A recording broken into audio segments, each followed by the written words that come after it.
හරිමයි. ඇත්තටම මම මෙතන ගායනා කරද්දී මං හිතුවේ ඇත්තටම මම මේ ගයන්නේ ප්‍රවීණ වාද්‍ය මණ්ඩලයක් ඉදිරියේද කියලා. ඇත්තමයි මගේ හදවතින්ම මේ සතුට මම ප්‍රකාශ කරන්නේ හැම දිනාටම.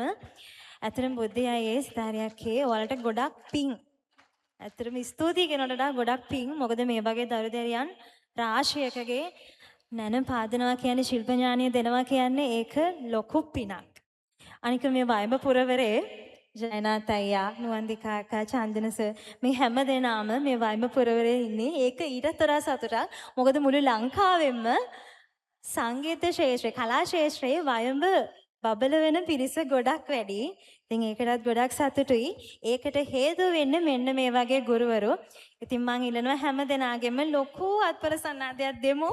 මෙච්චර සාර්ථක මෙච්චර ලස්සන ප්‍රසංගයක් සංවිධානය කරාට හැම දිනාටම ඒ වගේම මේ පුංචි දරුදරුවෝ හැම දිනාටම සුබ ප්‍රාර්ථනා කරනවා හදවතින්ම තව තවත් ඉදිරියට යන්න සංගීතය යන්න පුළුවන් ඉදිරියටම යන්න මේ ලෝකේ ජය ගන්න සුබ ප්‍රාර්ථනා කරනවා හදවතින්ම ජයනාත් අයියා දැන් වේදිකාවෙන් නැතුම බැරි නිවේදක ශිල්පියෙක් වෙලා අපි කැමති නැතුවම බැරි ගායිකාවකුත් දකින්න හැම වේදිකාවකම.